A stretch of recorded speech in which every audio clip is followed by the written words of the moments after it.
Thanks everyone for joining us. I see some familiar faces of students at Sloan, but for those of you I haven't met, my name is Josh Reed-Diawuoh. I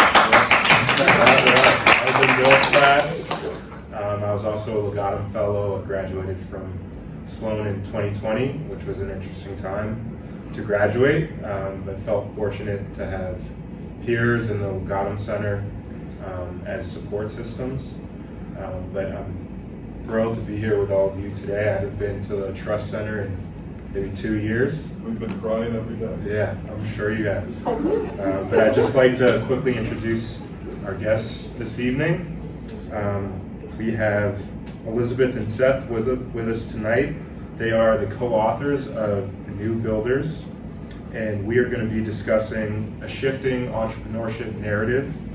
We'll explore some stories from their book and talk about some of the support structures that are needed for the next generation of entrepreneurs. And we'll also get into how aspiring entrepreneurs can support the small business ecosystem. So I'll just do a quick overview of both of your backgrounds, if you don't mind. We can jump into the conversation. It's always so awkward to sit Instead of listen to it. Especially because we probably wrote our own bios like a couple years ago. And did I say it that way? Right. Listen and enjoy. So start with Elizabeth. She's an international business journalist who founded a global movement of people who believe in the life-altering power of entrepreneurship. It's pretty profound. She's a writer. Yeah. She founded a new publication, Times of Entrepreneurship, to share the stories of often overlooked entrepreneurs. She's been an entrepreneur herself as co-founder of ReaBiz.com and 200kfreelancer.com. And she was part of the founding team of Wealthfront, which was the first online investment advisor. Seth is a longtime venture capitalist and works with venture funds and companies around the globe. He's a co-founder and partner at Foundry Group, a Boulder-based venture firm managing over $2.6 billion. Foundry invests in technology businesses across the United States and also in the next generation of venture fund managers. Thank you both for joining us. Thanks for having us. Of course. So to start things off, what inspired you to collaborate? What was the inspiration? So we've done many of these talks, and we have a good. I always get to start. And you also always answer that question. So although we haven't done this in a couple weeks, actually I haven't seen Elizabeth in a little while, so gotta shake that rust off. I know, right? Exactly. But it's a good story, I think, because the story will tell you a lot about both of us. So we met while we were both doing work in Palestine. I was there as a writing fellow at a branch of the United Nations, and was kind of going over to the West Bank and meeting entrepreneurs in Ramallah. And one of them, who had a company called Mashvisor, came to me, and I was writing about him, and he said, "You really have to talk to this crazy American Jewish investor who's investing in Palestinian startups through a fund." And that person was Seth. So we kind of connected then a little bit, and then over the years developed a relationship around our shared kind of belief in the life-altering power of entrepreneurship. And that's how we decided to collaborate. So I flew out to Boulder one day, and I was on my way up to Idaho to do some other work, and I just stopped in Colorado, and was in Seth's office, and we just decided kind of on the spot it was time to write a book. I'll let you talk. Yeah, I mean the interesting about that conversation is we thought, well, Elizabeth and I like to trade stories of entrepreneurs that may be a little outside of the mainstream light, not just international entrepreneurs, so that's where we started, and that was kind of our initial connection, but also entrepreneurs in the United States. And we thought, no one's telling these stories, you don't read about it much in the mainstream press, like why don't we'll write a book about it, and it'll be kind of a lighthearted book, like we were going to call it Faces of Entrepreneurship, lots of pictures, lots of storytelling about entrepreneurs and all the wonderful things that people we now call new builders, the types of businesses that they were building. And we started doing the research on this, and very quickly learned some facts that were quite unpleasant. Starting with the fact that entrepreneurship in the United States is dying. with the sort of pandemic thing that we're going to talk about in a second as maybe sort of a bright light that's changing. But if you look over the last 40 years, the rate of new business starts, net new business starts, has gone down precipitously. At the same time, the types of people that are starting businesses has changed dramatically. We didn't realize this when we started doing the research. It wasn't our intention to write the book that we ended up writing. As I said, it was supposed to be more of a kind of a lighthearted, let's tell some stories of some really interesting entrepreneurs. It is a little bit of that, but when we realized that entrepreneurship is dying and the face of entrepreneurship is changing so dramatically in ways that really people didn't believe, and we did a bunch of research, and when you read the book, you'll see it's research-based, also storytelling-based, kind of blends the two together.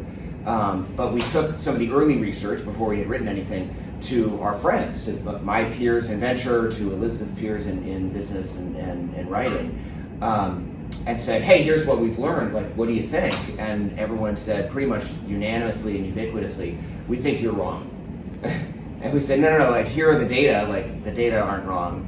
And people said, no, I don't believe that. That's not true. And that was when we realized there was a really important story to tell here. That was a story that was just unknown to people, especially people kind of in the valley, in the kind of mainstream business community, because they were living in a world that like wasn't real America and wasn't reflective of what was actually going on.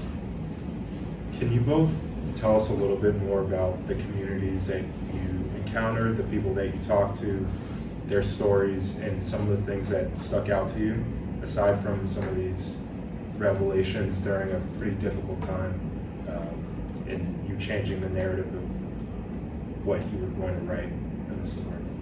Yeah. Yes. Do you want to frame the themes first, and then? Yeah, you might have to help me Remember, there are 5. Remember the 5. So Remember that. there are sort of 5 key ideas in The New Builders, which is a short but readable book.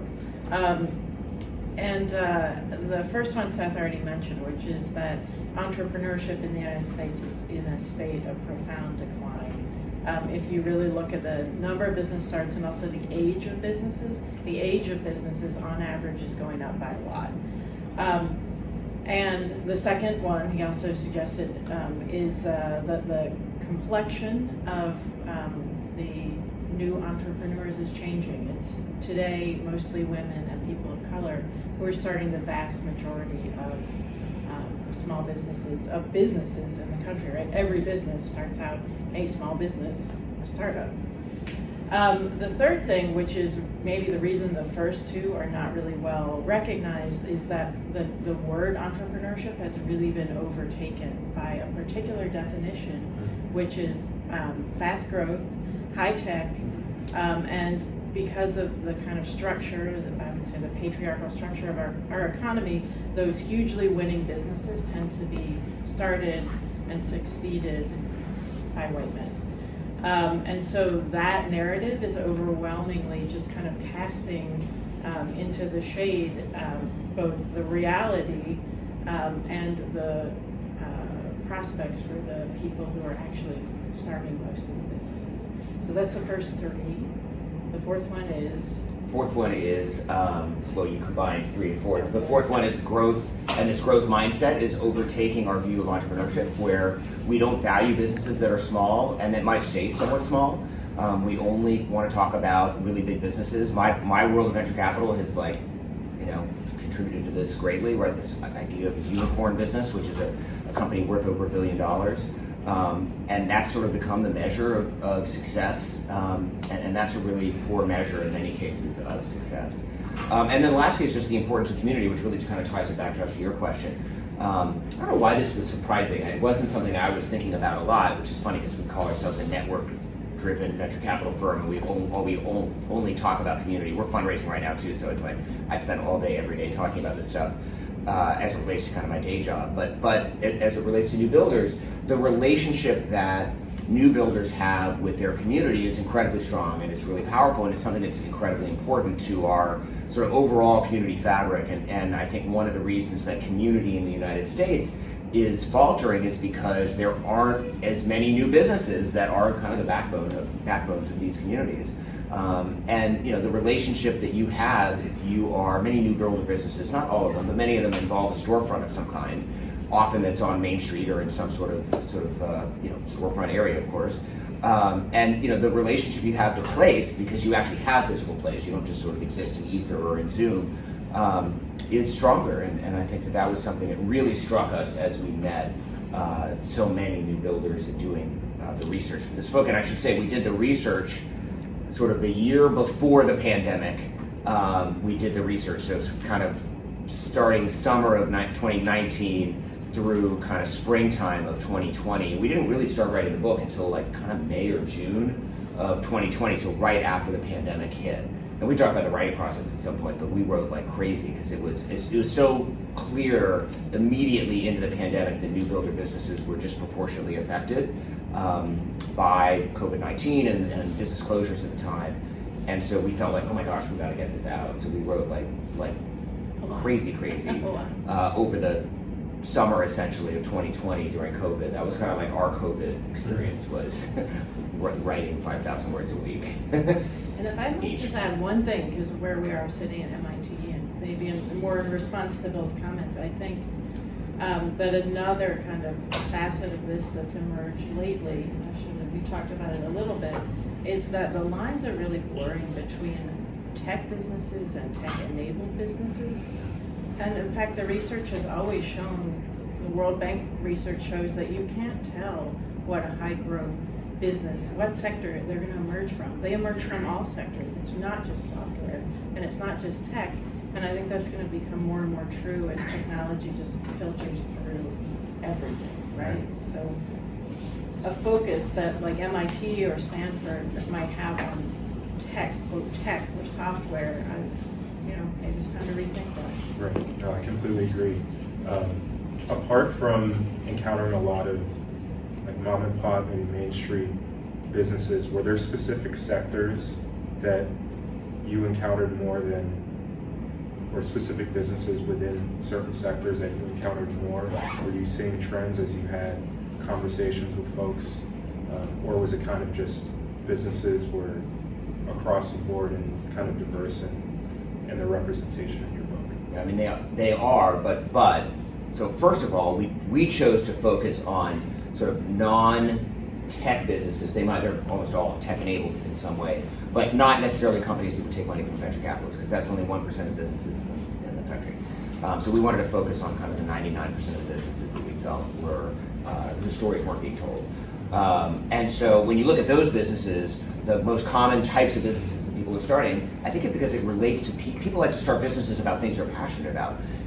So the most common businesses people start are in the restaurant sector, health and beauty, and in fitness, right? Those are the three most common sectors of business types that people are starting. And so in the book, there are more founders representative of those types of businesses. We actually had some other stories of some more technology, actual tech businesses, and we ended up not putting them in the book because we felt like those stories were being told. We can have it separate, and I'm happy to have that conversation too, a separate conversation about like what's going on in venture capital, and are we actually maybe at a moment where we're actually going to start focusing on diversity, and because there are plenty of people that we would call new builders, women, people of color, who are starting technology businesses as well. They're very underrepresented, both in the people who have the money, but also in the people who are getting funded. And that's changing, but not fast enough. But there are some changes going on. So we can talk about that. That's kind of a separate thing. We chose to focus on kind of the 99% of companies that weren't necessarily trying to drive venture financing. Although there's lots of big businesses, by the way, that are tech businesses or tech-enabled that never took venture capital, right? Venture capital said that they created everything in the world, but that's not true. And you mentioned sort of this obsession with growth, with high tech, quickly growing startups, which at MIT seems to just swallow up our entire vision of what a company could be. What were some of the stories you encountered of folks who were looking to start small businesses and stay small?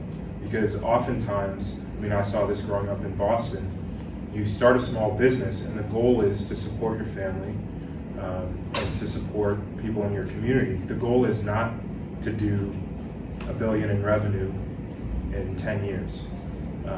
So there's kind of this juxtaposition between folks who are looking at growth and folks who are looking at being homegrown. And I'm just wondering, what were some of the stories that you encountered of people who were focused on growing in their community, but not on this obsession with rapid growth? You know, that's such a good way to frame it, that homegrown versus growth. I think that's a cool way to frame it. Well, one of the superstar of the book is a baker who has a small business in Lawrence, Massachusetts, so not that far away from here. Her name is Danaris Mazzara, and she started a business out of really desperation. I mean, she had $37 in food stamps and needed to feed her family. She had a newborn baby. Her husband had no job. She had a job, but it wasn't enough to pay the bills. And so she started this business and just kind of went where it led her. And eventually, I think out of that process grew an aspiration to be a small business owner, to employ people. Now she employs more than a dozen women. They're all immigrants from the Dominican Republic.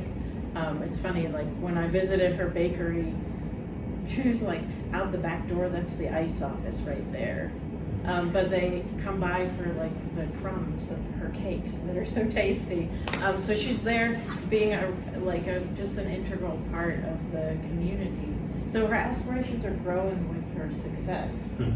And it's also, I think, people tend to dismiss those companies as lifestyle businesses. I think of them as, I do think there's lifestyle businesses. I know a lot of people starting single person companies and they just want to be on their own and do their own thing. But the companies that we're writing about, and not to dismiss those people, because that's whatever you want to do is fine, right? But there's this whole world of people in the middle that are like, just, they go where the business leads them, right? They don't start out thinking, I'm going to make $1 billion. I'm sure if Danaris saw a path to $1 billion, she'd probably take it, but that's not her main driver. And how did the entrepreneurs that you met with approach financing? Because, I mean, starting my venture, I was using money that I was bringing in at my day job, but most people don't have the benefit of having a post-MBA career that they can use for cash flow. So what was the approach that folks you met with took to financing, especially since the doors of VC are not going to be open for many small businesses? Yeah, this is the problem that we talk about in the book the most, right? Which is probably the biggest reason why entrepreneurship in the United States is declining, which is that we don't do a good job of connecting capital with employers. And that's problematic for a whole bunch of different reasons. So we talked about 1% of businesses take money from venture capitalists. Only about 17% of businesses in the United States take money from banks, right? So everyone else in the middle, and especially starting out, everyone else in the middle, that's 82%, are kind of left to figure it out on themselves, right? Start their business with food stamps, or look to friends and family, or home equity lines. One of the reasons we saw entrepreneurship dip so precipitously in 2009, 10, and 11 as home values went down, so people weren't able to start businesses. There was actually an upshot article in the New York Times, it's probably 6 months ago now, after the individual stimulus checks were sent out, $1,400, there was a little blip in entrepreneurship, and the upshot article asked the question, are people spending stimulus money to start businesses, right? Is that, it's $1,400. And Elizabeth and I sort of joked about that. I mean, of course they are, right? Like if you give people a little bit of extra capital, that's what they use it for, right? People are generally speaking, very industrious. And so the problem with that is that it's sort of like filling a glass in the rain, right? I mean, it's not, eventually the glass gets filled, but it's not necessarily the most effective way to direct that financing. And so we talk about that a lot, like how do you bring this together? Exacerbating some of these challenges are just the massive wealth inequalities in the United States. Interestingly, a lot of people know that, like, general statistics, the average black family has 1/10 the wealth of the average white family, the average Hispanic family has 1/7 the wealth of the average white family. But certainly I didn't realize, we didn't realize when we ended up doing this research and looked into it a little bit more, that's true even if you hold for the educational attainment of the head of household or the income of the head of household. right? So it's not a current issue about do you make enough money? There are wage gaps, so I'm not saying that that's not an issue, but it's not an issue as it relates to wealth. Wealth is like 400 plus years of systemic racism in the United States, compound, leads to this massive wealth inequality. And that just makes it that much harder for new builders to start businesses. And so it's not fair, and it shouldn't be our expectation. And we're not going to create a vibrant entrepreneurial economy if we force the entrepreneurs of the world, the Denarises of the world, to start their businesses with $37 of any kind, let alone $37 worth of food stamps. And so that's something we talk about a lot. We've got some ideas. Chapter 16 is a little bit prescriptive. It's not like a policy book, but there's one chapter we talk about some things that we could do. And actually, Elizabeth and I I was in DC a couple weeks ago, I guess it was. I was meeting with one of the undersecretaries of the SBA. Like, we're trying to figure out how to promote solutions to this problem. And I think people in my industry often think about it the wrong way. They're like, well, that's millions of dollars, right? I mean, that's equity financing. That's really not the solution here we're talking about, right? It's sometimes just thousands of dollars for inventory and a down payment on a new oven or something like that, like depending on your business. But maybe it's tens of thousands or $50,000. Like, it's not hundreds and hundreds of thousands of dollars. We need a new underwriting model for that because even those new builders that can access bank financing, the banking system, of course, most surprising anyone, is also super biased. FICO scores are biased. New builders apply for, women and people of color apply for lower loan amounts, get accepted for even lower loan amounts. They pay higher interest rates, and they're less likely to apply in the first place. This is all Fed research. Like, the Federal Reserve is sponsoring this research. And so there's got to be some new models, and we've been talking a lot about, like, what's the new underwriting model? How do you assess risk in a different way so that you provide more access to more people that are really starting businesses? Yeah, there's a number of MIT startups that look at assessing risk and providing capital to folks who are usually left out. Other than kind of more inclusive risk assessment and opportunities to get financing, what are some of the other policy prescriptions that you've outlined in the book or kind of informally discussed between the two of you and other folks you've met? Well, in terms of policy, like, there is lots of specific policies you can look at, but I think there's got to be a fundamental reckoning with the fact that people feel very insecure in the United States today. And you have to have a feeling of security or desperation to start a business. And that's more true for women and people of color. So it's like addressing safety net issues. I mean, that's one thing. You're not going to lose your health care if your business goes under, or maybe you're not going to lose your house. I'll tell you, I have my own company now. I have 4 employees. And myself, I pay myself as an employee, and I could not find a bank to give me a refinance on my house because I'm self-employed as a single woman, which is crazy, right? By the way, I have the same problem because I'm also self-employed because I own my own business, and we actually set it up as a C corp. So we managed to, like, structure around it for that exact reason. Yeah, it's totally insane, right? That we've got this attitude toward risk takers that they shouldn't be supported.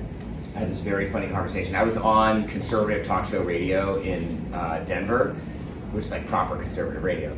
I don't know, it's like 3 or 4 weeks ago. And the host and I went out to lunch. He's super into, I don't think he's read the book completely because he's definitely some things we talk about he would not at all agree with, but he's super into it. And this didn't come up on air, which is too bad, but we were talking about it. He was like, well, what's the single thing that you think we could do to promote entrepreneurship?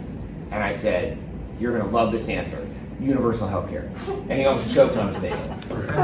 And he was like, and I said, no, I'm serious, Ross. Like, that is the single reason that people don't start businesses and leave their jobs. I'm sure everyone in this room knows people like this.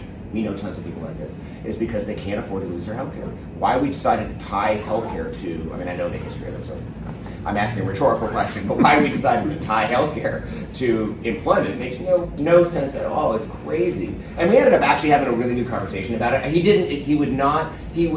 eventually came around to the idea that we needed a different healthcare system. He did not agree with me that the government was in the best position to provide it, but I didn't think he would.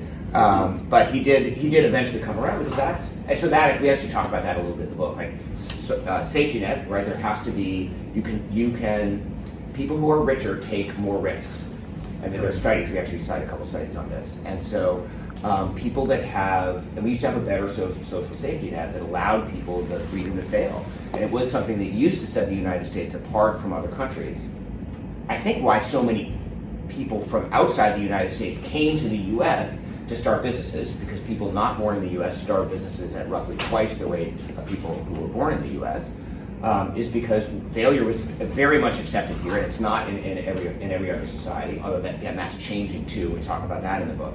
But also the consequences of failure weren't necessarily as dire. And I think that we've kind of slowly been stripping that away in name of libertarianism or whatever it is that people think they are once they have everything. But I think that's a real challenge, and it's something that if we could address those sorts of things, it would spur more people to take the risk that's required to become an entrepreneur. So a robust social safety net in the United States. Right. Let's start with healthcare. We at least have a platform for that. Yeah. I'm curious to hear more about some of the immigrant stories from the book, and you already touched on one, but I know and Bill touched on this too. A number of folks in the room and people at MIT are either first generation or just coming to the U.S. for a second, third time. What were some of the takeaways or themes that you saw interacting with immigrants who were starting small businesses? Well, I mean, the number one thing to recognize is I think immigrants are twice as likely as native-born Americans to start businesses. So, making it easier for immigrants to start businesses in the U.S. would be incredibly powerful. And that exists along every part of the spectrum of entrepreneurship, right? From the high-tech, software-based entrepreneurs all the way down the line. So one of the immigrant stories in the book, one we hardly ever tell, but I'll tell it here because we're at MIT. So is Desh Deshpande, who's a trustee here at MIT, who came to the U.S. as an immigrant.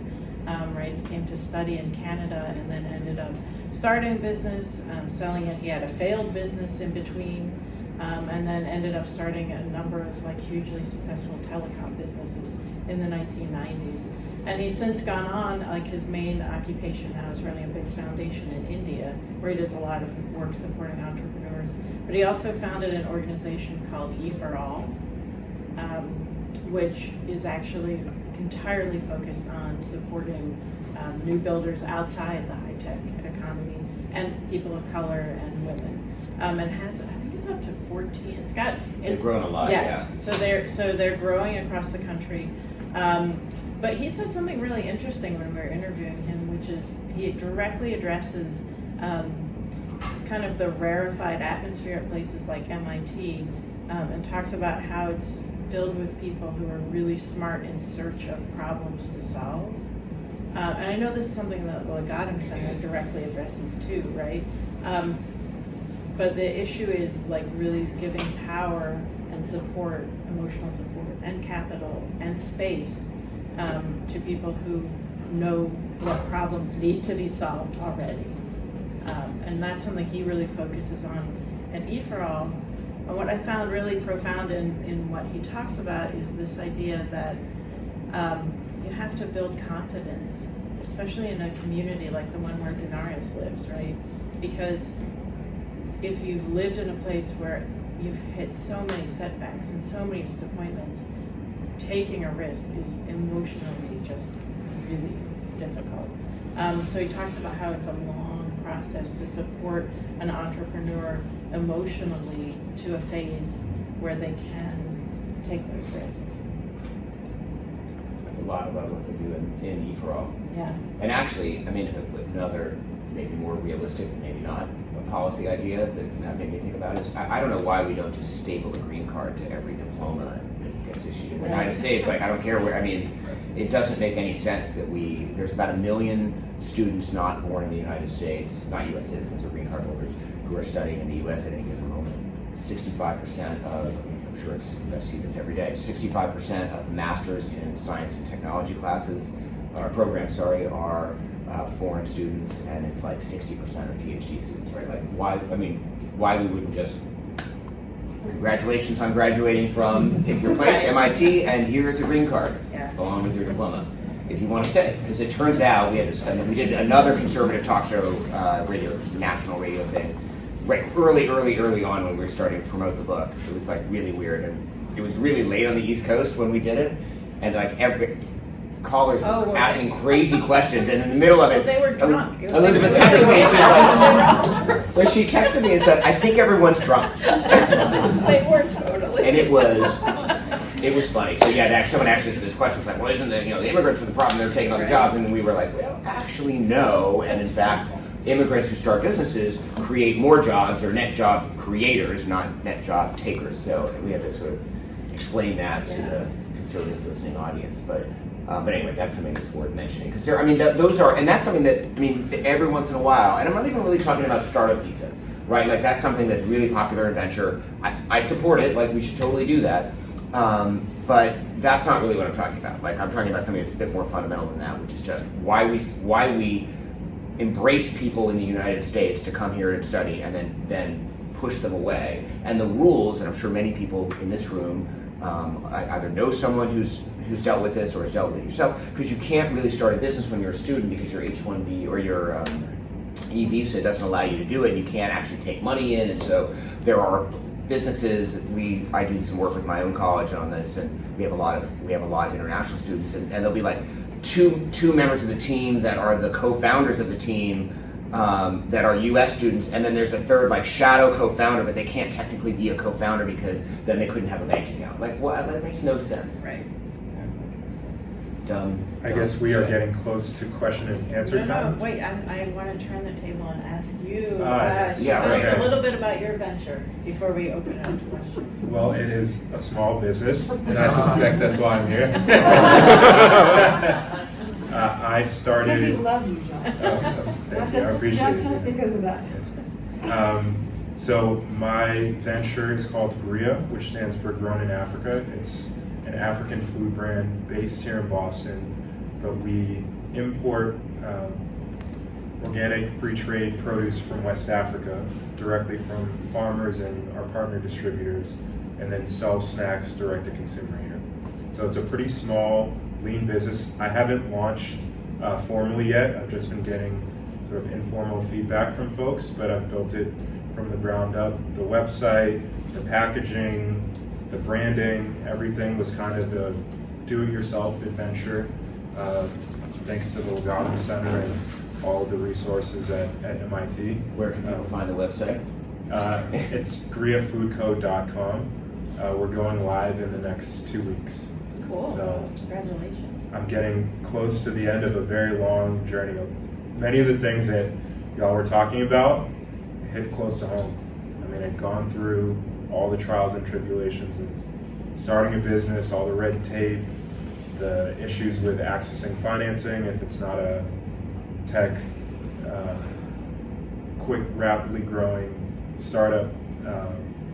So it was kind of some validation to understand that other folks were kind of going through the same process. A number of people in my class at Sloan also had consumer goods startups that they were struggling to get attention and funding for, and many of them kind of use their own checking accounts to get started, which also has its benefits, not being attached to venture financing, but certainly the narrative shifting towards small businesses that are not as shiny as other tech-enabled businesses is refreshing. Awesome. So should we open up to questions, or am we going to keep talking? I would love to have, yes, please. Yes. Well, thank you. I'll begin there. Thank you. A question. Maybe introduce yourself. Sure. So my name is Courtney Gomez. I'm a second year MBA. I am also an urban planner, and that's informing the questions to come. So one of the questions, I'm curious about the percentage of people who are new builders relative to not that are doing smaller businesses, because sometimes when I see statistics that immigrants and people of color, people who have less money are starting businesses, I don't, in higher numbers and in growing numbers, to me that is not indicative of progress, but more of exclusion from the more formal workplaces, and that is not good. And so you said, like, people are building businesses in this space out of desperation, which pans out, yes. So the question is, like, are there more new builders in this low growth space than not?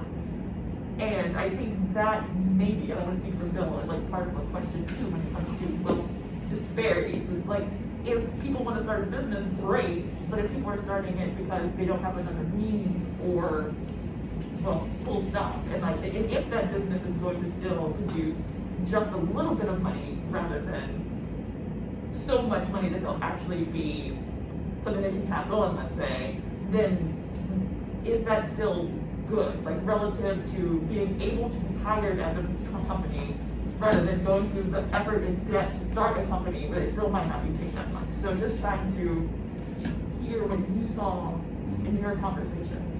So it's a great question, and I spend a lot of time thinking about this question, right? But there are some stats that help answer it. The first thing to understand is that the U.S. does a terrible job of measuring the small business economy. The second thing to understand is that, of course, our racism is really baked into our data collection systems, including in the small business economy. So the U.S. Census Bureau for decades has only counted employer businesses in their totals of small businesses. They've been counting the single person businesses that are incorporated and owe taxes as businesses, so they know how many there are. But when they issue counts about how many businesses they are, they tend to focus on employer businesses, where the majority are still white men. If by something like 54%. So it's only slightly, right? But the vast majority of the single person businesses are women and people of color. But one of the contentions that we make, I think, is that accurately recognizing everybody as businesses will open more doors to readjusting our funding system so that they can grow. So that's one part of the answer I wanted to give you. The other part is women for the past 30 or 40 years have been starting businesses at vastly higher rates than men, just probably reflecting the fact that women have just been all the things that are going on in our society, right? But there is starting to be a real division between white women-owned businesses, which are kind of moving into that employer category, and the businesses owned by women of color, who in fact are the most entrepreneurial people in the country. And that's a stat that's actually not widely reported, and I would argue, I've been a business journalist for too long, that there's kind of a deliberate squashing of that story. There are a lot of people who don't want these numbers to come out, because confronting the fact that business owners in the United States are now, the majority of them are now women and people of color, if you look at the whole spectrum, people do not want to hear that. We did hear a lot of stories. I'm thinking in particular about a woman who runs a support network for Black women who are starting businesses, and she talked a lot about the reasons that the people that she works with are starting businesses is because they feel like they hit a wall in their corporate job. So I think that addresses. So what you just described is absolutely true. And it's not like I understand the way you're framing it, like that's a negative thing about how our sort of business economy works, right? We put these barriers. I think this has been true for a long time for women, which is why women for now, whatever, a couple decades have been starting businesses at a higher rate than men because they just were like, all right, I'm sick of this, I'm going to do it on my own.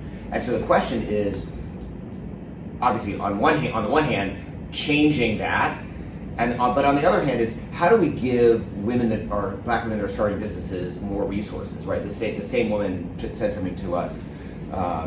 This was a couple months ago. It was well after we had written the book, so this quote didn't make it in the book. It's like my favorite thing that she said, which was, when you give someone a small amount of money, you force them to think small. And when you give someone a larger amount of money, you enable them to think larger. And so what we do is that we give no money in general, like the median amount of money raised by a black female founder in 2018 was zero, so literally no money, to a group of people, and then we wonder why their businesses aren't bigger, right? And so it doesn't really, again, this is back to the resource question, which is why that's something that we've been thinking about so much. But it's systemic and endemic, right? I mean, it's a challenge in every way to figure out like how do we break through that. I'm more focused on, not because I don't think that the sort of the corporate side of it is important, but I don't know the influence that we can have there. We're very focused on the how do we get more money to these. We know these entrepreneurs are super capable. And by the way, there have been a bunch of studies that show when you give people more money, their businesses are more successful and you control for all these other factors. And we cite a couple of them in the book. So there's people actually study this, like how do we get more money to more new builders to enable them to make those decisions? And they can decide for themselves how big a business they want to have. Does Dinars want to open another bakery and have another location? I don't know. Maybe she doesn't want to do that. Kind of, actually, right? She told me, yeah. Well, she does, but then she went on vacation to Dubai For like 2 or 3 weeks, I yeah. know. And it's back to the sort of lifestyle thing. Like, I hate when people deride it. Like, I'd like to have a lifestyle business right now. Like, I'm kind of tired. Yeah. I'd like to have a business where I get to spend a lot of time with my family and I provide a stable life. Like, why have we derided that as like a lifestyle business? Like, that's a great thing. And there are other people that are excited about building something that might be bigger, and that's fine too. Hi, thank you for being here. My name is Nish. I come from the mid-career program. We're about 130 odd of us, and we represent about 40 countries. And we could have totally voted you for president, and we just said like stamp a green card for international students, totally. Because I guess for what it's worth, I'm saying that I don't know a lot of like people in politics, but those that I do, I'm like pushing this hard. No, I guess that's possibly. I mean, it's more of something that I want to explore further with both of you, because America is a country which forgets there are only 1.3% people who are Native Americans. It's a country of immigrants, right? And just like what you mentioned about either being desperate or having a safety net, I don't know what immigrants can fall into either of the categories. You can't have a safety net when you arrive in the country. And even desperation doesn't help, because without a visa you can't. And I have a lot of my friends who are 10 years into this country working for large tech, still, in the hope one day they will get like the greener pastures and start something of their own. So I wanted to explore that a little bit more with you. A lot of us at this stage, when we are thinking, should we find our safety net first and then find our entrepreneurial trade? Or should we just go with a mad desperation and see where it lands us from that perspective? Well, I was going to say this before, I mean, if you think of like this single group of entities in the country that really do not want to start and see a whole new generation of entrepreneurs thrive, the people that are, the organizations are big businesses, right? This is something that we forget, but all of the economic incentives, and now the pendulum has really shifted to the political power in our country residing with big businesses. Those big businesses are so thrilled to have really smart immigrants stuck working with them, right? Like, why in the world would Google ever support like green cards for founders? Right. So there's so many multiple issues to address here, but there are really good organizations. Seth, you turned me on to Unshackled Ventures, Yeah. right? You wrote There about it in the are book, yeah. organizations that really do work to help immigrants start their own companies. And if I were you, I would just do it. That's my advice. But clearly, a lot, shackle is a good way of saying it, because Yeah. they're both shackled. But we shackle so many immigrants to like, you must work for a big business. And I have this conversation all the time with students from my alma mater, because again, there's so many international students, and you just have to have like a practical conversation, like what's your visa status, how long how long are you good for, right? And sometimes you have to, the advice has to be, you've got to find a business that's big enough to sponsor you. And by the way, Check out Boundless, though. It's actually a portfolio company of ours, but it's helping people economically get green cards and visas, right? That's kind of what they do. So it's not specifically focused on tech founders at all, or any kind of founders, but they're trying to make that process a little bit easier. I mean, how could we fuel that change? Like, one is the visa problem that we can't solve. I believe what makes it, if I were to compare it with the other minorities, women and people of color, there is some sort of lobbyism, which, because it was a homogeneous set, that is advancing its process. Unfortunately for immigrants, everybody is fighting their battles. There isn't a homogeneous lobbyism that happens for this. I think there are voices which then get drowned out. So if you were to systematically think of it, what would you think would be a solution to even get that ask in front in a more in a systemic way? Because I don't think so all immigrants sort of come together and say this is a problem and there is one organization that supports the cause or something like that. well, if I were going to tackle the problem, I would probably figure out who are the big executives, big successful entrepreneurs in the country who are immigrants. One of the most outspoken is the founder of IAB, Interactive Brokers, who came from Hungary. I think there are many who would not be brave enough to take a lead on this issue, but there are some that would be.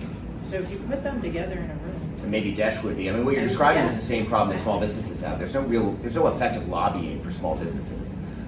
Each individual big business, right, spends way more than, Google spends tens of millions of dollars a year. Facebook spends who knows what the fuck on lobbying. And, small businesses, one, because they don't, small businesses, it's like, you can't group them all in one category, right? It doesn't work that way.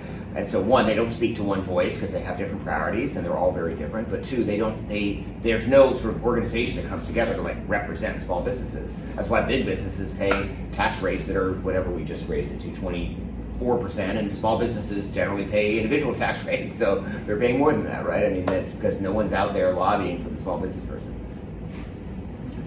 Challenging, but a Desh Deshpande might be another, like someone who's maybe kind of already out of their business, so they're not Conflict of interest. they don't have any conflict around it, and kind of maybe that's someone who could drive some change at the federal level. It's the immigration is just such a hot button topic right now. It's because we suck. I think we're pushing up on time. Do we have time for one more question? Yes, we have time. Okay. All right. Of course we have time. There was Dina's one there. in the back too, Okay. but Dina's saying. No. Oh, Shoot, okay. back first. I think she was raising, were you raising your hand? It's okay, no, we're at, No, please go Go ahead. for it. Yeah. I mean, I see Elizabeth all the time. I guess as I'm thinking about what I can do individually, right, I feel like it's really hard because I think I'm really torn between this. You can do individual change. You can help like a few small businesses with the capacity that you have. But in order to make large scale change, I feel like I keep running back to this thing where policy is really necessary. But there's not a lot of information about how to actually get things done, or how to like, I think as the topic was, how to block all small businesses together. And I guess I was just wondering if you guys had any thoughts about how to think about this, how to research next steps, since you all have already done that. Well, I mean, we wrote the book, so there's some ideas, in Right. there. I love saying that. I know, we wrote the book. They wrote the book on it. I got a call from somebody who said, why don't you put together, get 100 great new builders from across the country and start an organization that would do this. So I think that we need to start it. That's what I think. And well, at MIT, I mean, you got tons of power. Like, that is like an incredible platform to build from. So come and join us. I love that idea. Someone needs to build, how about someone in this room could build that finance business, right? You are very smart people. Like, there is a business to be built that, by the way, could be big and profitable if that's what you wanted it to be. I don't even really envision it as a nonprofit. I think you get to like $1 trillion scale by being part of the sort of capital flows, but that it would be a business that could finance new builder businesses. We're already working on a little bit of the new algorithm for that. Yeah. So if you have an interest in that, you should reach out to us because we're actually thinking about it. Can I get the last question? All right.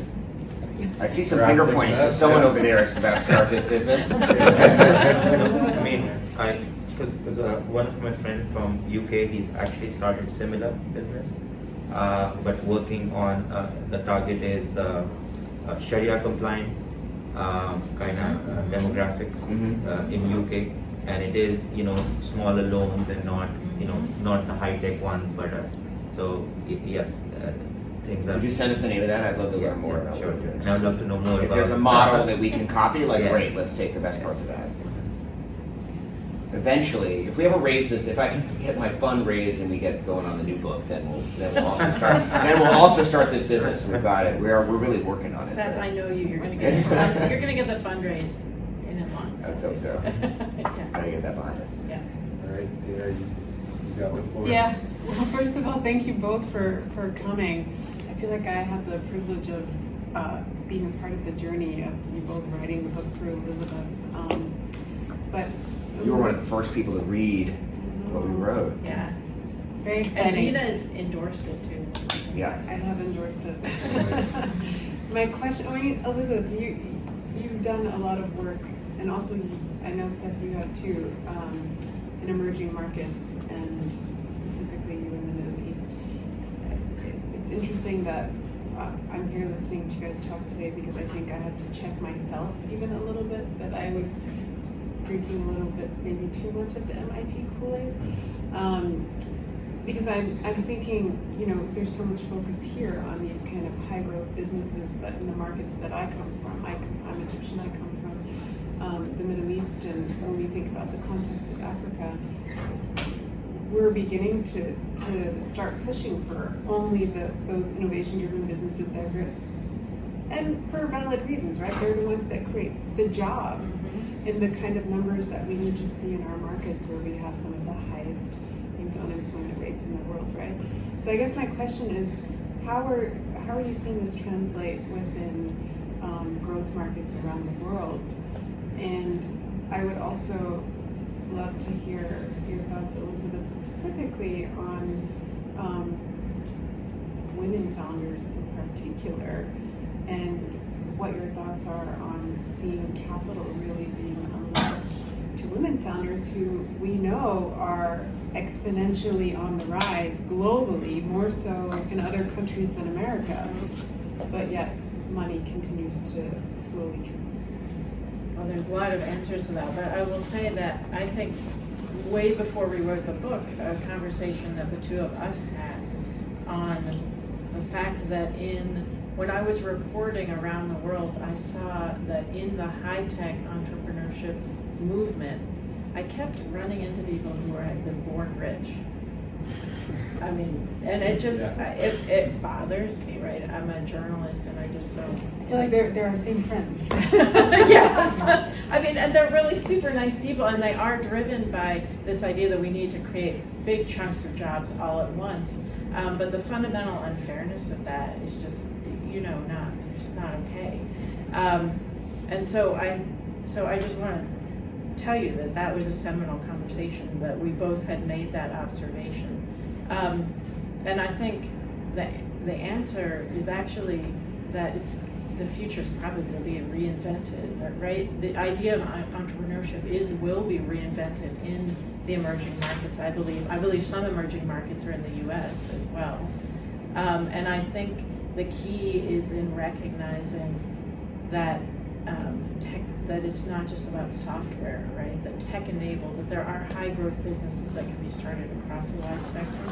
And then the third thing I'll say is that, you know, Dina is a venture capitalist now, right? So I think it's women getting into positions where they are in the finance system, whether it's venture capital or banking or other places, it's gonna do just a world of good. Even though it's really hard. I think it's very hard to be a woman in finance in any country, because that is like the center of power in the business world. It's very hard to be there. I mean, ultimately, I think that is a really important part of the solution, which is not that it's like only the role of women to fund other women, but I think that it will accelerate the way that more people think about funding different types of businesses if more of those businesses that are getting funded are run by women and people of color. And so I think that more capital allocators need to also be women and people of color. And certainly, I mean, in my day job, we've, you know, Foundry invests in other venture funds, and we started a program, I don't know, 2 or 3 years ago to like really double down on that. And of the last 15 venture investments we've made, almost all the venture firms we've invested in have decent diversity across their GP base. But the last 15 were like essentially exclusively majority non-white GPs, because we felt like that was a good business move. Like that was these were people that were seeing markets a little bit differently, and it was good. It was good network extension for us. And so I think there are some great funds out there, and that includes funds internationally. I think like Aggressive, which is run by a really interesting black female Nigerian woman investing in sort of West Africa. But you know, I think the more people like that we can get capital to, the more they'll kind of pull the rest of the market over. So what are you guys most hopeful about? Oh yeah, Yes, that's a the hopeful last question, question. right? Yeah. I thought that's what you were going to ask. Well, it is always what I ask, but at the end, but you know. And I knew it's coming, but I didn't even think about it. What are you most hopeful? Well, I think Elizabeth and I are very optimistic people, and so Sometimes truly, I- we wrote it in the back, at the very end of the book. Like we really, I think, because new builders are super optimistic people, and I think it rubbed off on us. And so there were moments in time when we were going through this, and it was like, oh my God, these are such big problems. How do you solve them? But at the end of the day, like the new builders we met, even though many of them had Dinaris had real challenges through the pandemic. She had to close her shop, right? There was a shop across the street that made bread. Bread was an essential service. Cakes are not an essential service, so she had to shut down right during the sort of the thick of the early pandemic. And she, you know, went out of pocket and drained her savings to pay as much as she could to her employees. And then they were, you know, they ended up, some of them ended up eventually they reopened, they were giving food that was left over to the food bank, and some of her own employees were going to the same food bank to get food because they couldn't kind of like make it all work. And so, but despite all that, you know, she and the other new builders we met are super optimistic. And I think it goes back to this question this woman in the back asked about, like, what do you do? Like, I think that what makes me most optimistic is like people asking that question and then thinking about like what's the next thing to do. And I think that's what's like 1,000 individuals creating action is like incredibly powerful action. And I think that too often, especially in the sort of tech world, we think about like the power brokers and the people who like control things, and sometimes you just need to like ignore them and go do your own thing. And I think if thousands of people do that, then I think we're going to start to actually make real progress against these challenges. And I'm optimistic about that. Yeah. I'm optimistic actually here in this room to hear the way that this discussion connected with all of you. That makes me feel really optimistic. All right, we'll end on an optimistic note. Thank you, Seth and Elizabeth, for joining us, and thank you all for coming in on a Thursday evening. Sorry we went a little bit over, but hope everyone has a nice rest of the night, and stay safe. Yeah, and be in Thank you, touch. Will you everyone. guys reach stay and out. sign books? Oh yeah. We can sign some books, yeah. But and do like, you know, email or be in touch. Thank you. Let's start that business.